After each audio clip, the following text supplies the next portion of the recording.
afternoon. Good afternoon. It's such a pleasure and a privilege to be here in front of you today, to have you all here, to have your energy here, everyone looking so beautiful, all the smiling faces. I am Dr. Erica R. Jones. I'm the host of the Art of Transition podcast. And our mission is to highlight Black excellence in entrepreneurship. We're providing a platform for people who are making a transition in life, whatever that may be.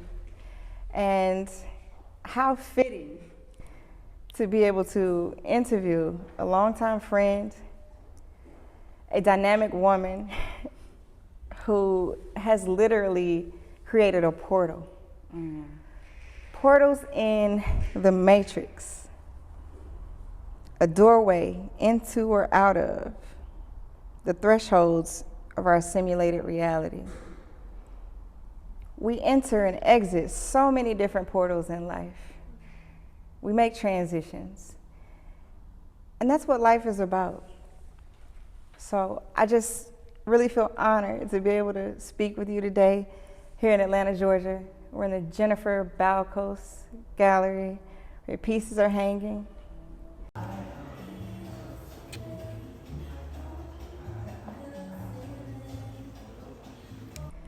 You've had a beautiful turnout for your opening reception. Yeah, it was magical.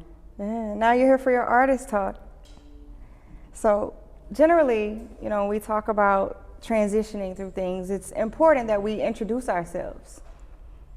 And whenever you meet certain people, if you'll notice, it changes. The introduction changes. Chanell has done a lot. We'll get into that a little later in the interview. But I would just really like to hear from you. Like, who are you?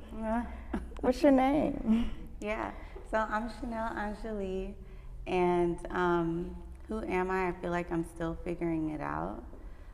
Art has been so therapeutic in my journey, but I like to emphasize a lot to people who are new to the art side of me that I feel like I've lived so many lives already just in this one lifetime because I've dabbled in so many different things.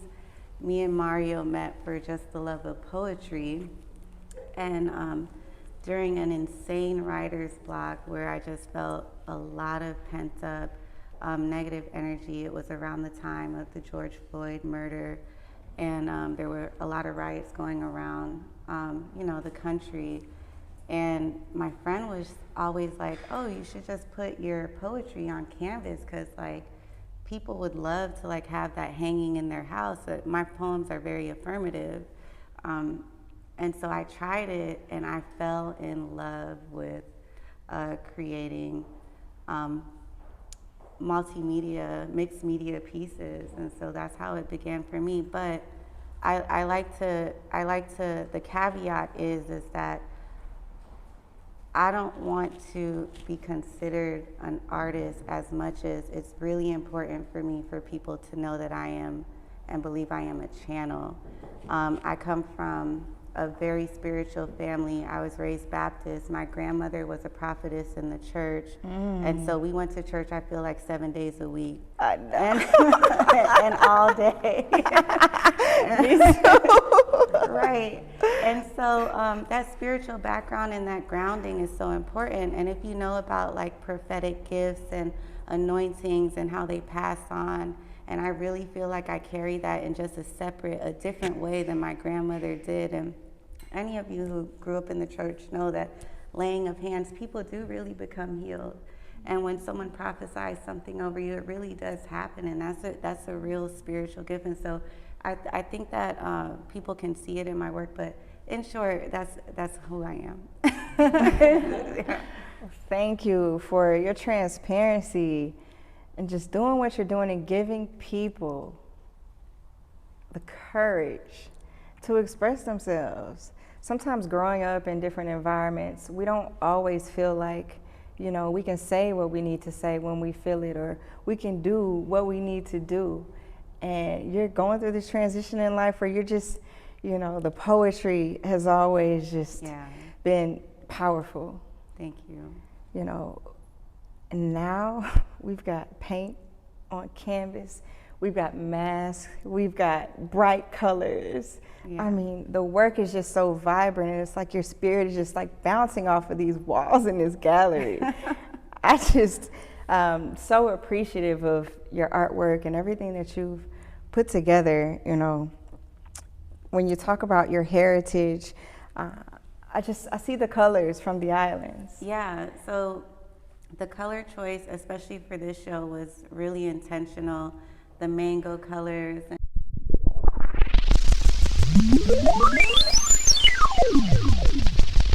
I really wanted to pull in the Caribbean and my childhood, and the teals and the pinks and the soft sunsets, and you know, I really wanted that to be incorporated because, being that I'm a Scorpio, I feel like I lean into dark very easily, and I'm so pulled by black and like the universe and just the blank canvas that black creates for me, that I have to like really be intentional, like let's do a bright color now.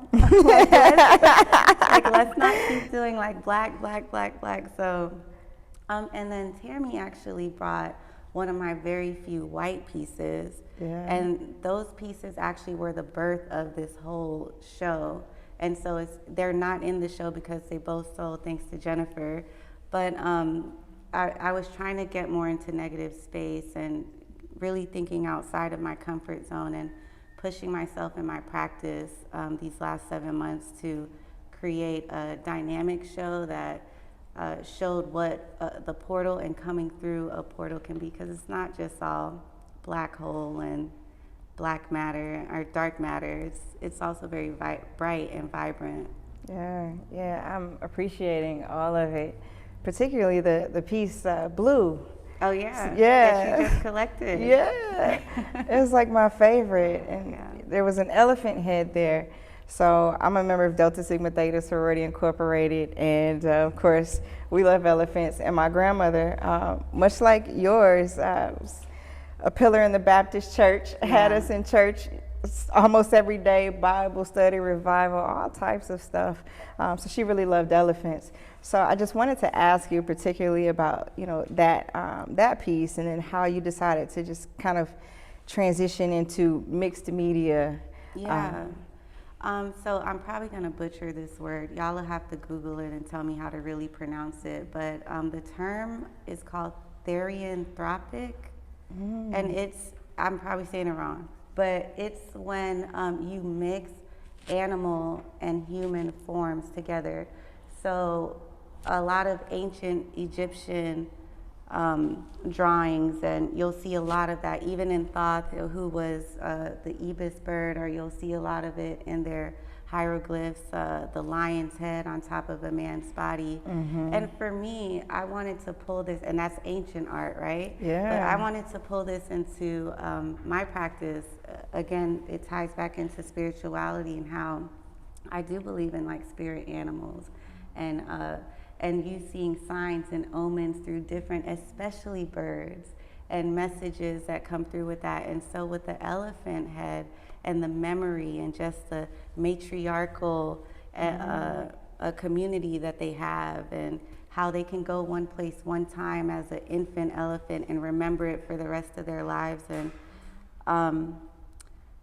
I have a whole thing about animals, so I was just about to go into it, and I'm like, don't do it. That's not even what she asked you. But I use mixed media, and I like my pieces to have dimension, that you have to kind of walk around them and see it, because again, it's a metaphor for just this world, this reality being very dimensional. It's a metaphor for us everything being dimensional. Not obviously humans are, right, multi-dynamic, but also like organs, like your heart doesn't just pump blood. It also carries like a energy, like an emotion, and when it's hurting, you feel it, like, and when it's broken, you feel it, and when it's full, you almost feel like you can explode. So it's not just a mechanism, like all things are energy based and flow through all different kind of planes and how they work.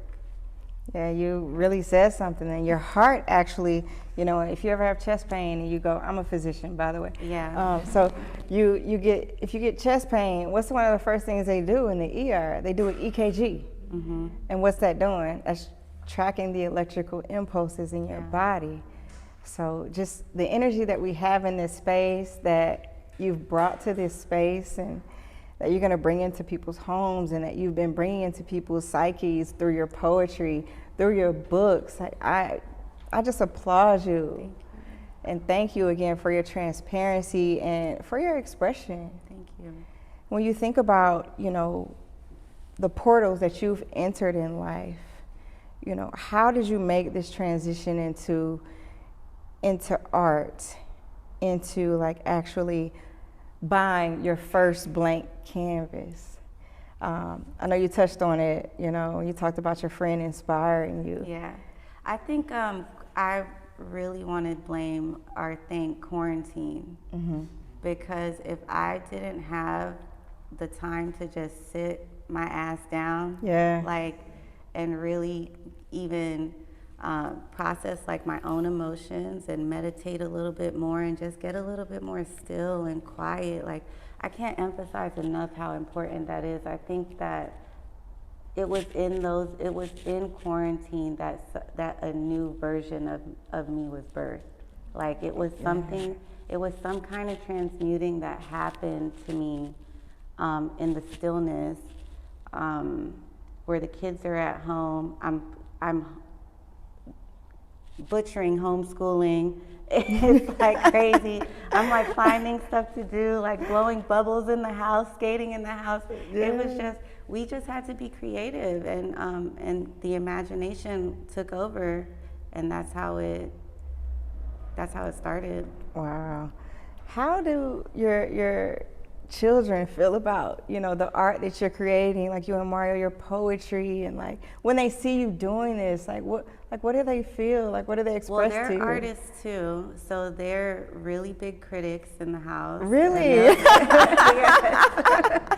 Because they're definitely artists as well. And my youngest daughter has named many of these pieces because I used to, I'm horrible with that. Once I'm done with the piece, I'm like the piece that you got is called Blue. Like, I obviously named them. I'm like, oh, it's blue. It's called Blue. Got it. Like, but my daughter will actually like go and like sit in front of it and be like, I think that this one is called Serenity or something. Like and so it's amazing. It's definitely a coven feel, but Mario brings in the masculine energy, so it's a tribe feel. It's literally like a family, like, watching you create. And then some of the poems at the opening that I see over here, they're so powerful. I keep using that word because I was moved. So you have the visual art, and then you have the written words, and it just all comes together to just, it's like almost a warm hug. Yeah, that he did, because he was seeing me on, I can't say thank you enough to him, because so many nights when you're like just doubting yourself as an artist and like what the fuck am I doing? Like, I could go and get a job and have, health care for the kids and not be so, it's such an investment to buy the material and the pieces. And then when you turn out something that you hate, you're like, I'm like the worst, artist in the world. And he used to look at me and be like, are you fucking crazy? Yeah, that's you that self-critic. The best. And so not just like the physical support that he brings to me and our family, but the emotional support that you need as an artist, and to be so vulnerable. And so when he was seeing all the works being created, and he was like, I was like, you should write to these. He literally wrote a poem for each piece. Wow. Yes, and it's so on demand for him. And so it's like, he's a part of my birthing of being an artist that I don't like to talk about too much, because I never want to give a man like credit for who I But a big part of it was that we were on really bad terms during quarantine too. So not only was it like the emotional turmoil, but also having to be still. Yeah. And so he's a muse in like every sense of the word. I love it. Every sense of the word. I love it. And that's a part of being, you know, a team. And in basketball and football and anything else that you do, you know, when you're a part of a team, there's a certain level of collaboration and cooperation, and it speaks to life. Life is not always beautiful. There's some chaos involved as well.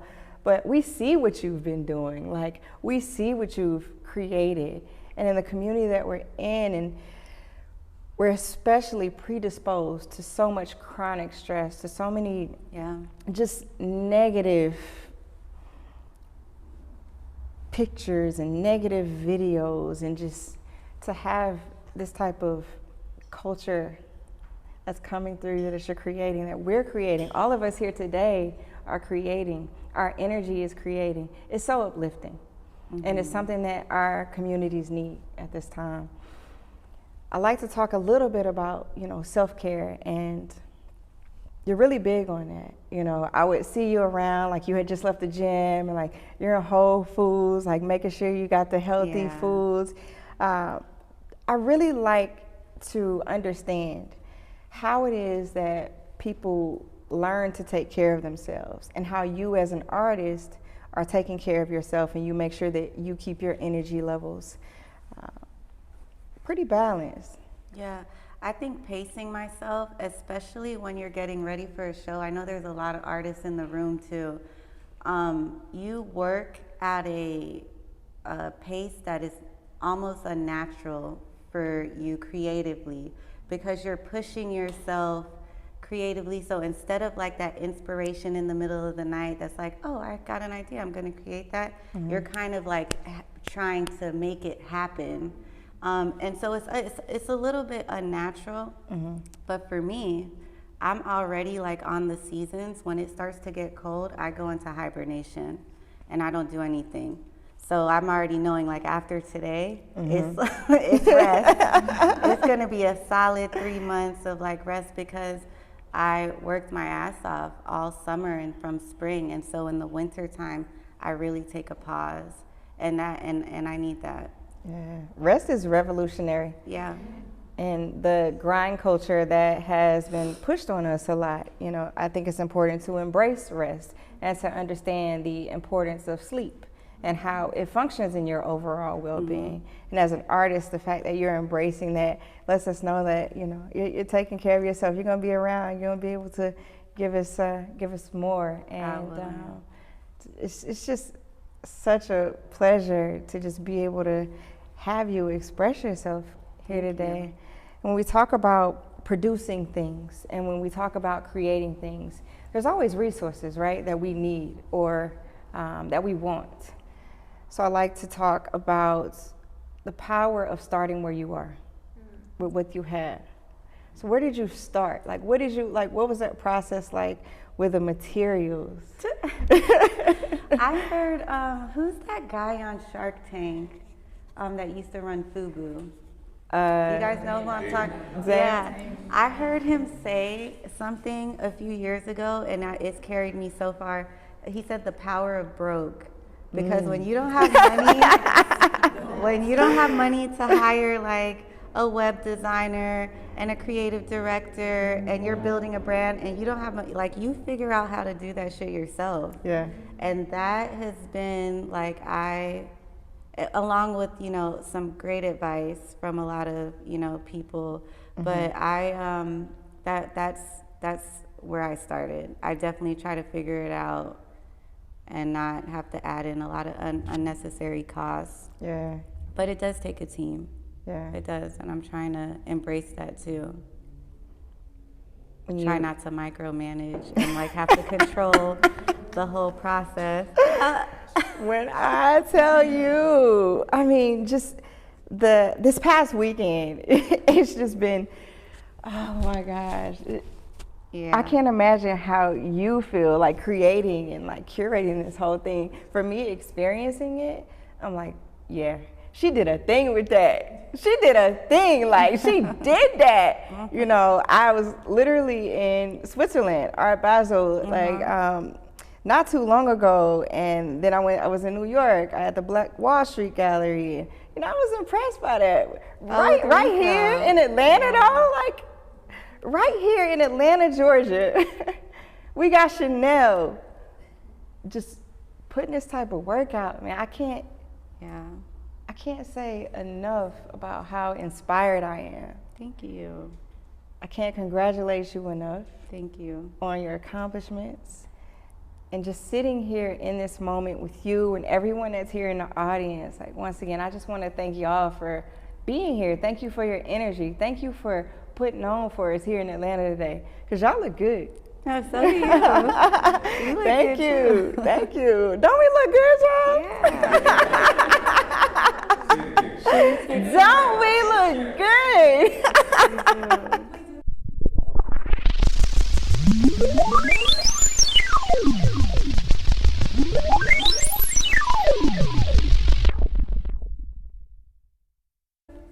Right.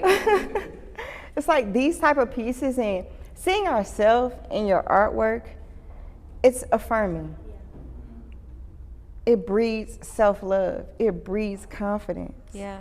Somebody said to me the other day, because I talk about so much that I use archival images because it's the ancestral work that I'm doing and just honoring my ancestry and who these people were and the dreams that they may have had. These photos are over 100 years old. And so I want to reimagine them in a different light than maybe when the photo was taken. And somebody asked me, well, if it's ancestral work, like, are they related to you? And I was like, well, how would I know? Because Black people don't have, it's so much of our history is lost. I could very well be related to every person that I've used and not know. Yeah. And never know. And so when a lot of times when I void out the faces, it's because I just want to show the universe.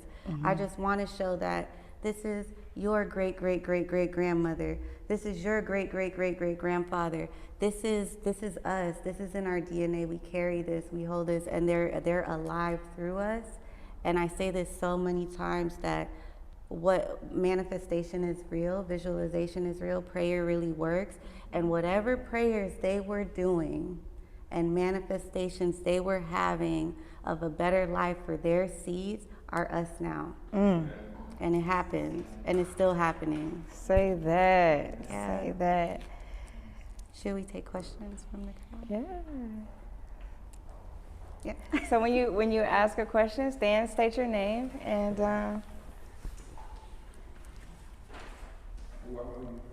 My name is Tracy Morrell. An amazing artist as well.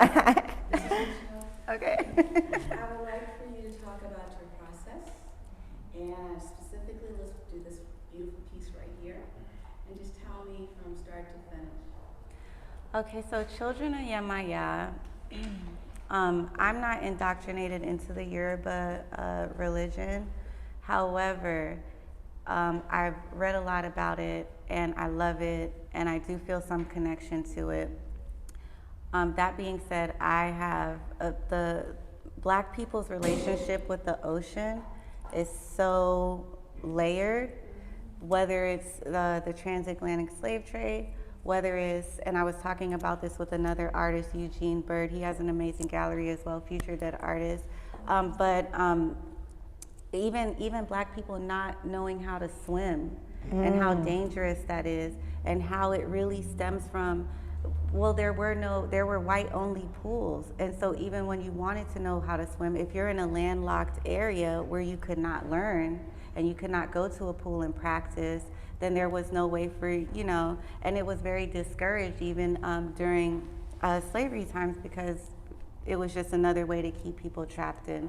So that being said, this piece and this process, I had scoured for an image of the ocean underwater just so that I could place these children underwater, because for me, I was honoring all of those aunts, uncles, cousins that we come from that we'll never know, that didn't make it past the transatlantic slave trade. And if you guys have read up on that and the conditions and how people were stacked in boats, and just the dehumanizing of the whole thing, and I get chills even talking about it. I don't ever want those spirits in our lineage to feel forgotten, because we champion a lot of times the ones that made it here, as we should. But there are so many in our families that did not, and especially the vulnerable, the children. And so I crowned them with the deer antlers and the seashells, and I just knew that Yemaya, the goddess of the ocean, has them and is holding them. And so that's where this piece comes. And it's 9 layers of resin. This is the most expensive piece that I've ever made. This is the most, and Mario kicks me all the time about the price point, but this is the most expensive piece that I've ever made, and the longest piece, Possibly the heaviest. and the heaviest, and he would know. And my studio is on the 3rd level of our house, so when he had to carry it downstairs, I'm like, I don't even know how to ask him, like, you gotta move this. But yeah, thank you. Thank you. I just want to give you a round of applause.